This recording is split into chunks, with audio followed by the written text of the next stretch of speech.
company itu menjadikan rempah-rempah itu hanya sebagai pinggiran dari penghasilan mereka. Komoditi itu sebagai sampingan. Oh, wah ini menarik. Intinya tambang. Oke. Tambang. Kalau yang rempah-rempah pinggiran. Itu pinggiran. Yang besar tambang. Ya, untuk pembiayaan negara dia dan pembiayaan negara-negara yang ikut menjadi donatur dari kemudian kan bahasa donatur, ya kan? Donatur dari Vereniging House Industry.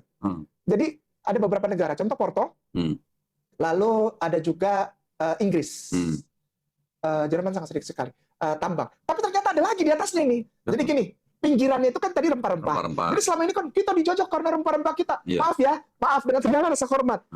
Aduh, kecil ternyata. Aduh, kecil banget. Oke. Mereka kesini bukan karena rempah-rempah. Tambang. Tapi ada satu lagi. Nikel. Nikel kan bagian dari tambang dong. Ya. Ada satu lagi. Agama. Waduh. Karena ternyata Vereniging House Industry bukan cuma company yang berisi keinginan untuk memperluas serta mendapatkan hasil seperti keuntungan berdagang. Enggak. Mereka punya satu misi. Apa itu? Menjadikan Nusantara, terutama Ostindi. Ostindi itu sebetulnya bukan Indonesia sekarang ini ya. Maksudnya gini, karena dia tahunya Ostindi itu mulai dari Celebes sampai ke Malukan, gitu sampai Papua.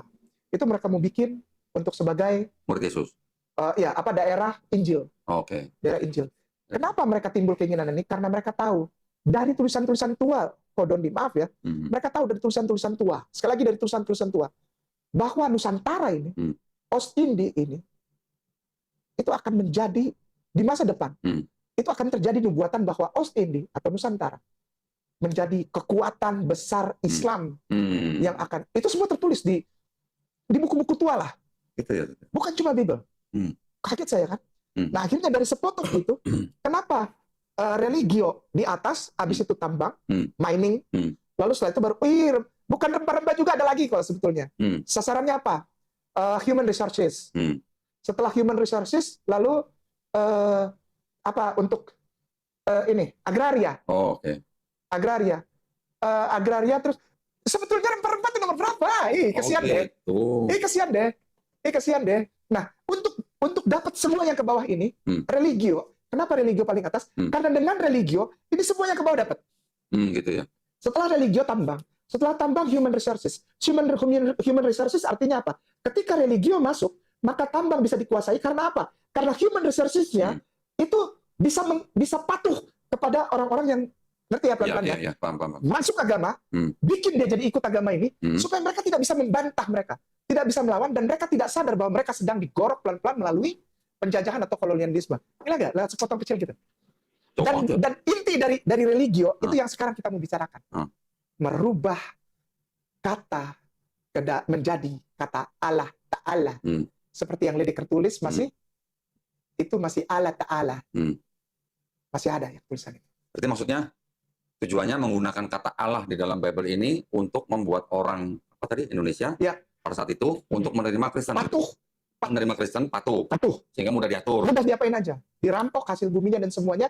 Bahkan human resource. Dan yang ada urutan keberapa dari pembiayaan itu untuk bisa memberikan pemahaman kepada namanya jadi kayak master in the desa, tulisannya DESSA, desa. Jadi istilah desa itu udah ada. Udah ada. Jadi dari setiap desa kalau udah bisa dikristenkan, pegang kepalanya. Jadi sasarannya itu agraria. Kenapa agraria? Karena agraria, Nusantara itu lumbung makan. Lumbung makan udah sejak dari tahun Ledek 17-an. Ledek 17. Lalu habis itu Crete. Terus habis itu ada Klinker. Klinker terus segala sesuatu yang dicetak oleh yang terhormat Arnoldus Ende. Lalu ada banyak lagi orang-orang Belanda yang ambil. Dan jangan lupa ada satu orang Porto. Namanya João Almeida Ferreira. Orang Porto ini maksudnya? Orang Portugis. Enggak, maksudnya dia bukan kebangsaan Belanda. Kebangsaan Portugis gitu. Orang Porto tapi ikut di dalam misi itu. Oh bisa gitu? Kalau Porto kan bawahnya Katolik kan? Memang dia orang Katolik. Tapi dia masuk karena dia lihat misi Zending Calvinis itu adalah yang paling sukses di seluruh dunia. Kuncinya apa? Satu kata. jadikan kata Allah Ta'ala itu sebagai title. Aduh, pemikiran ini sudah terjadi 1700 tahun yang lalu. Kita baru kesini sekarang, tahun 2000. Berarti kita telat ya? Telatnya 300 tahun kita telat.